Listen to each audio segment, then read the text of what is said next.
அனைவருக்கும் வணக்கம். சற்றுமுன் தமிழகம் முழுவதும் இன்று அமலுக்கு வரக்கூடிய புதிய மாற்றங்களும், மேலும் தமிழக அரசு அறிவித்த முக்கியமான அறிவிப்புகள் என்னென்ன இதை பற்றி விரிவாக நம்ம வீடியோல பார்க்க போறோம்.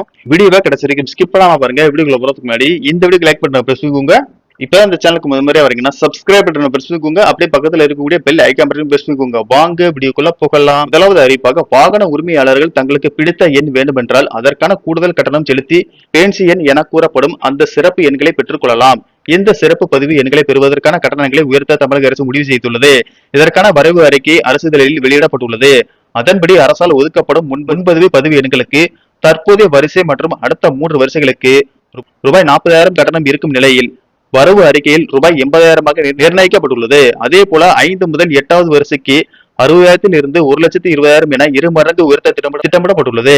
மேலும் 13 மற்றும் 14 வரிசைக்கான சிறப்பு எண்களை பெற 8 லட்சம் வரை கட்டணம் நிர்ணயிக்கப்பட்டுள்ளது. 2 சக்கர மற்றும் 3 சக்கர வாகனங்களுக்கு வாகனத்தின் மதிப்பை அடிப்படையாக வைத்து ரூபாய் 2,000 முதல் ரூபாய் 1 லட்சம் வரை கட்டணம் நிர்ணயிக்கப்பட்டுள்ளது. ரூபாய் 50,000 மதிப்புடைய வாகனத்துக்கு ரூபாய் 2,000, ரூபாய் 30 லட்சம் மதிப்புடைய வாகனங்களுக்கு ரூபாய் 1 லட்சம் நிர்ணயிக்கப்பட்டுள்ளது. இறக்குமதி செய்யப்பட்ட கார் மற்றும் பிற வாகனங்களுக்கு 20,000 முதல் 1,50,000 லட்சம் வரை கட்டணம் நிர்ணயிக்கப்பட்டுள்ளது. இந்த வரவு அறிக்கை குறித்த கருத்துக்களை ஜூலை 3ஆம் தேதிக்குள் உள்துறை செயலாளருக்கு அனுப்ப வேண்டும் என தெரிவிக்கப்பட்டுள்ளது.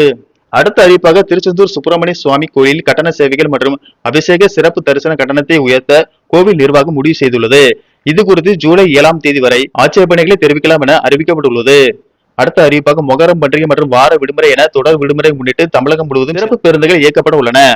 இது தொடர்பாக அரசு விரைவு போக்குவரத்து கழகம் வெளியிட்டுள்ள அறிக்கையில், ஜூன் 25, 26, 27 மற்றும் 28 ஆகிய நாட்களில் தொடர் விடுமுறை முன்னிட்டு 25, 26 மற்றும் 27 ஆகிய நாட்களில் சென்னையில் இருந்தும் மற்றும் பிற இடங்களில் இருந்தும் கூடுதலான பயணிகள் தமிழகம் முழுவதும் பயணம் மேற்கொள்வார்கள் என எதிர்பார்க்கப்படுகிறது. இதனை கருத்தில் கொண்டு தமிழ்நாடு அரசு போக்குவரத்து கழகங்கள் தினசரி இயக்கப்படும் பேருந்துகளுடன் கூடுதலாக சிறப்பு பேருந்துகளை இயக்க திட்டமிடப்பட்டுள்ளது. 28ஆம் தேதி ஞாயிற்றுக்கிழமை அன்று 615 சிறப்பு பேருந்துகள் இயக்கிட திட்டமிடப்பட்டுள்ளது.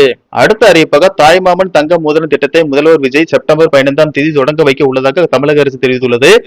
தாய்மாமன் தங்க மோதிர திட்டம் அரசு மருத்துவமனைகளில் பிரசவிக்கும் ஒவ்வொரு குழந்தையும் மற்றும் பிரசவித்த தாயையும் கௌரவிக்கும் முகமாக தாய்மாமன் தங்க மோதிரம் திட்டம் வடிவமைக்கப்பட்டு இன்று இந்த திட்டத்தை நடைமுறைப்படுத்த அரசாணை வெளியிடப்பட்டுள்ளது. அடுத்த அறிவிப்பாக, தமிழகம் நோக்கி வீசும் மேற்கு திசை காற்றில் வேக மாறுபாடு நிலவுகிறது. இதன் காரணமாக ஜூன் 25ஆம் தேதி மேற்கு தொடர்ச்சி மலை மாவட்டங்கள் மற்றும் கடலோர தமிழகத்தில் ஒரு சில இடங்களிலும், புதுச்சேரி காரைக்கால் பகுதிகளிலும், ஜூன் 26, 27 ஆகிய தேதிகளில் தென் தமிழகம் மேற்கு தொடர்ச்சி மலை மாவட்டங்கள் மற்றும் வட தமிழகத்தின் உள் பகுதிகளில் ஓரிரு இடங்களிலும், புதுச்சேரி காரைக்கால் பகுதிகளிலும் மிதமான மழை பெய்யக்கூடும் என்றும், ஜூன் 28ஆம் தேதி தமிழகத்தில் ஒரு சில இடங்களிலும், ஜூன் 29, 30ஆம் தேதிகளில் ஓரிரு இடங்களிலும் லேசானது முதல் மிதமான மழை பெய்யக்கூடும் என வானிலை மையம் தெரிவித்துள்ளது. நன்றி, வணக்கம்.